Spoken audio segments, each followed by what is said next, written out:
Hi and hello everyone, good morning. Welcome to Particle Institute. Class 9th chapter 1 motion के next video lecture लेके हम आ गए हैं आप लोगों के लिए। इस वीडियो लेक्चर में हम पढ़ेंगे डिस्टेंस और डिस्प्लेसमेंट क्या होते हैं और लास्ट में न्यूमेरिकल्स भी सॉल्व करेंगे। तो चलिए क्लास को स्टार्ट करते हैं। आप अपना नोटबुक खोल लीजिए और हेडिंग लगाइए distance.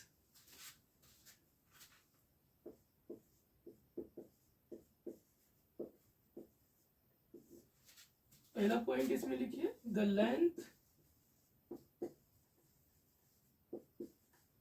Of the path through which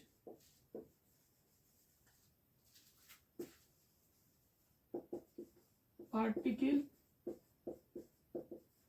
move is known as distance.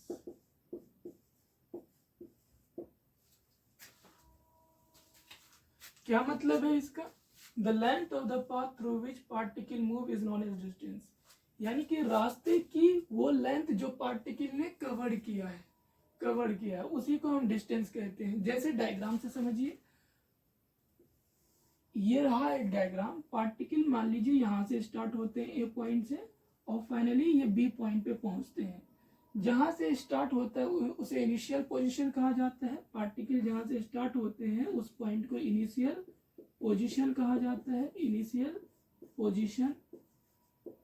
और फाइनली पार्टिकल जहां पे पहुंचते हैं बी पॉइंट पे, इसे हम फाइनल पोजीशन कहते हैं। Final position, final position. A point यानी इनिशियल पोजीशन, बी पॉइंट यानी फाइनल पोजीशन। ए पॉइंट से बी पॉइंट चलने में पार्टिकल ने कौन से रास्ते लिए हैं? ये वाले रास्ता लिया है, ये वाला रास्ता लिया है बी पॉइंट तक पहुंचने के लिए। इस रास्ते की जो भी लंबाई है, लेंथ है, वही डिस्टेंस होता है। आई होप के समझ में आ गया होगा। The length of the path through which particle move is known as distance. वही क्या होते हैं? डिस्टेंस। ठीक है, सेकेंड पॉइंट लिखिए इसमें।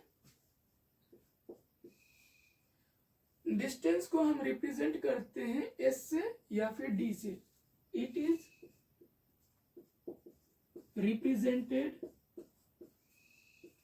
रिप्रेजेंटेड बाय लेटर एस और डी। आप लोगों को पता है कि डिस्टेंस स्केलर क्वांटिटी है। लेक्चर नंबर 1 में हमने ये चीजें बता दिया है। जिन्होंने लेक्चर नंबर 1 नहीं देखा है वो जाके देख के ये लेक्चर स्टार्ट करें प्लीज। थर्ड पॉइंट इसमें लिखिए, ये क्या है? स्केलर क्वांटिटी है। इट इज यानी scalar quantity, scalar quantity, quantity. Distance is an scalar quantity. Fourth point लिखिए, SI unit of distance, SI unit of distance is metre, is metre. CGS unit of distance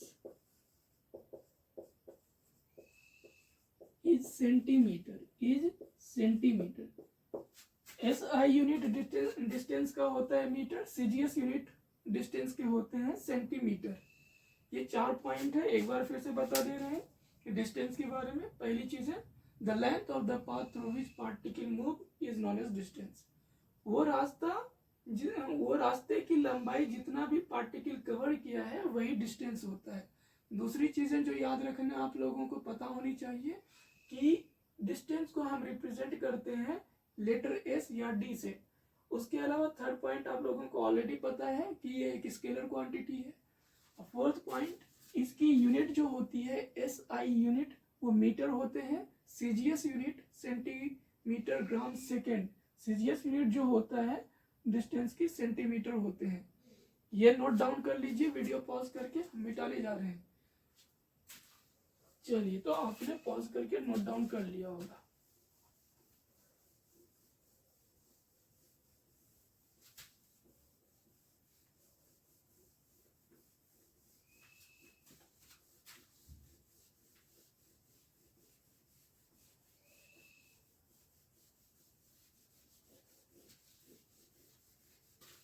अब heading लगाइए displacement, displacement, displacement. इसमें first point डालिए, the shortest distance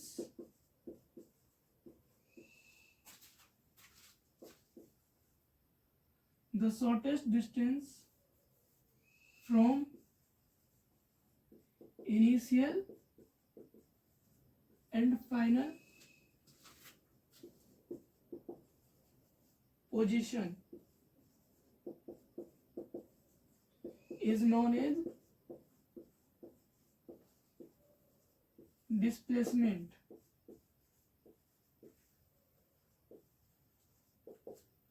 क्या मतलब हुआ? वो सबसे छोटा रास्ता इनिशियल और फाइनल पोजीशन के बीच में सबसे छोटा रास्ता जो होता है उसी को हम डिस्प्लेसमेंट कहते हैं। सबसे छोटा रास्ता कैसे हम मालूम करेंगे? इनिशियल और फाइनल पॉइंट के बीच में जब भी हमें सबसे छोटा रास्ता लेना होता है तो हम क्या करते हैं, ए पॉइंट इनिशियल पॉइंट और फाइनल पॉइंट को स्ट्रेट लाइन से ज्वाइन करते हैं। वो जो स्ट्रेट लाइन होता है वही सबसे छोटा रास्ता रिप्रेजेंट करता है। जैसे देखिए यहाँ पे मान लीजिए कि ये है पार्टिकल, यहाँ से स्टार्ट होता है ए पॉइंट से, दिस इज इनिशियल पॉइंट, और पार्टिकल बी तक पहुंचते हैं फाइनल पॉइंट। इनिशियल पॉइंट और फाइनल पॉइंट, ये बी तक पहुंचते हैं, ये फाइनल पॉइंट हो गया। ए से स्टार्ट होते हैं, ये इनिशियल पॉइंट है पार्टिकल का। इनिशियल और फाइनल, इनिशियल और फाइनल के बीच में सबसे छोटा रास्ता जो होता है वो होते हैं जब हम ए और बी को एक स्ट्रेट लाइन से कनेक्ट करते हैं, तो ये हमारा जो है ये सबसे छोटा रास्ता होता है, इसी को हम डिस्प्लेसमेंट कहते हैं। ए से बी है ना, the shortest distance from initial to final position is known as displacement, यानी ये डिस्प्लेसमेंट रिप्रेजेंट कर रहा है। ये क्या रिप्रेजेंट कर रहा है? डिस्प्लेसमेंट। हमेशा हम कैसे कनेक्ट करेंगे? इनिशियल टू फाइनल कनेक्ट करेंगे, स्ट्रेट लाइन को इनिशियल से फाइनल की तरफ ले जाएंगे। डायरेक्शन ए से बी की तरफ होगा। ठीक है, समझ में आ गया होगा आई होप। चलिए नेक्स्ट पॉइंट लिखिए, सेकेंड। इसे हम रिप्रेजेंट करते हैं, डिस्प्लेसमेंट को हम रिप्रेजेंट करते हैं, it is represented by letter S. But ऊपर आपको पता है कि डिस्प्लेसमेंट एक वेक्टर क्वांटिटी है, लेक्चर नंबर 1 में हमने बता रखा है। इसके ऊपर हम वेक्टर साइन देंगे, क्या देंगे? वेक्टर साइन देंगे। It is represented by letter S vector. ठीक है, थर्ड पॉइंट लिखिए, it is a vector quantity, it is a vector quantity, vector quantity, quantity, it is a vector quantity. Fourth point लिखिए, SI unit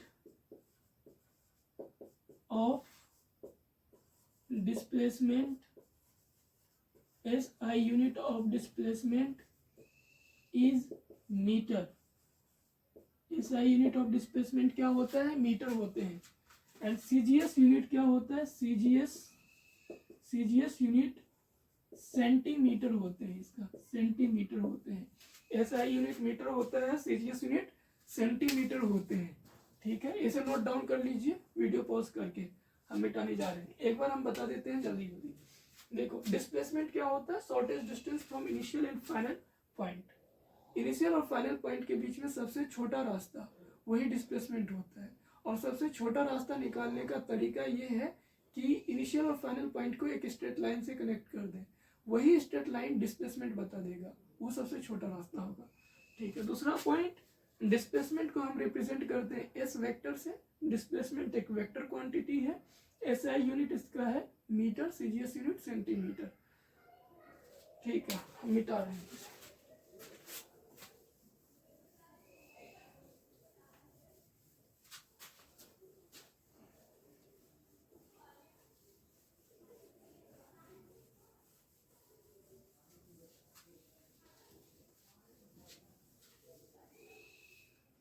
अब heading लगाइए important point, important point या conceptual point,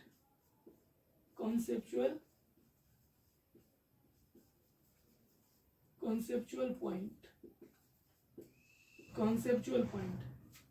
इसमें पहला point लिखिए, इसमें distance is greater than equal to displacement, displacement. ये हमेशा याद रखिएगा, डिस्टेंस या तो डिस्प्लेसमेंट से बड़ा होगा या उनके बराबर होंगे। कब बराबर होंगे, कब बड़ा होगा, तो देखिए नीचे, व्हेन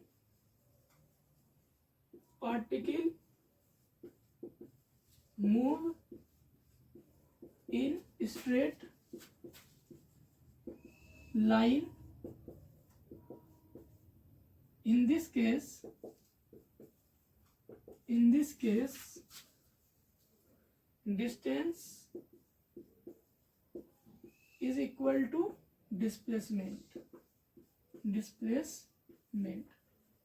जब पार्टिकल स्ट्रेट लाइन में मूव करते हैं उस केस में डिस्टेंस और डिस्प्लेसमेंट बराबर होता है। यही एक केस है जब डिस्टेंस और डिस्प्लेसमेंट बराबर होते हैं। कब, जब पार्टिकल स्ट्रेट लाइन में मूव करे या मोशन करे, ठीक है। और डिस्टेंस कब बड़ा होता है डिस्प्लेसमेंट से, तो वो केस भी देख लीजिए यहाँ पे, व्हेन पार्टिकल या object move in curve path,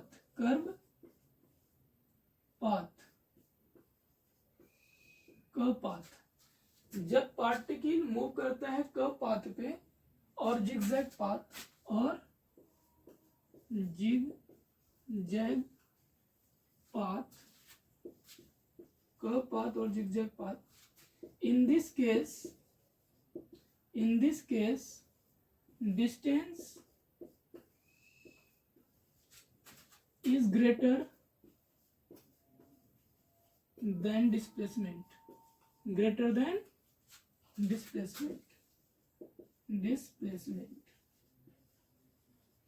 displacement.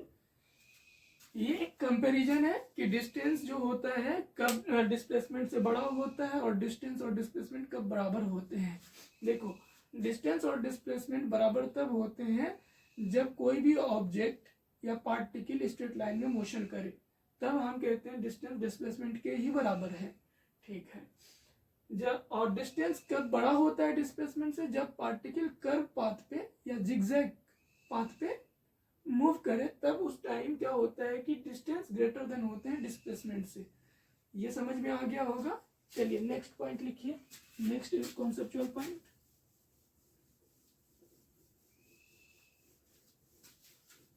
Distance हमेशा बड़ा होता है क्या डिस्प्लेसमेंट से, तो आंसर है फॉल्स, नहीं। डिस्टेंस हमेशा डिस्प्लेसमेंट से बड़ा नहीं होता।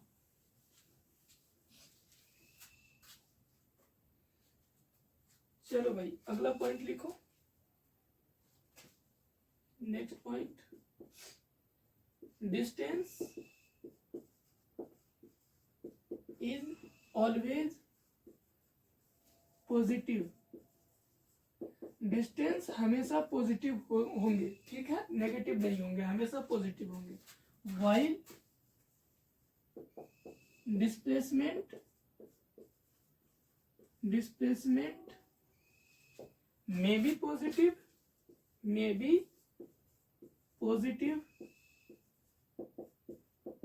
negative and zero। डिस्टेंस हमेशा पॉजिटिव होगा, डिस्प्लेसमेंट पॉजिटिव भी हो सकते हैं, नेगेटिव भी हो सकते हैं और जीरो भी हो सकते हैं, ठीक है, ये हो सकते हैं। सर कब होंगे ये सारी चीजें, देखो डिस्प्लेसमेंट वेक्टर क्वांटिटी है, यहाँ डायरेक्शन मैटर करता है। डिस्टेंस जो है वेक्टर क्वांटिटी नहीं, स्केलर क्वांटिटी है, तो यहाँ पे डायरेक्शन मैटर नहीं करते, ये हमेशा पॉजिटिव होंगे। डिस्प्लेसमेंट पॉजिटिव भी हो सकता है, नेगेटिव भी और जीरो भी हो सकते हैं, ठीक। ये हमने इन डिटेल आपको बता दिया डिस्टेंस और डिस्प्लेसमेंट के बारे में, बस इतने ही पॉइंट थे जानने के लिए। डिस्टेंस और डिस्प्लेसमेंट बस इतना ही था। अब जो है हम नेक्स्ट लेक्चर में इसके ऊपर न्यूमेरिकल्स लाएंगे। आज के लिए इतना ही, मिलते हैं अगले लेक्चर में, तब तक के लिए जय हिंद।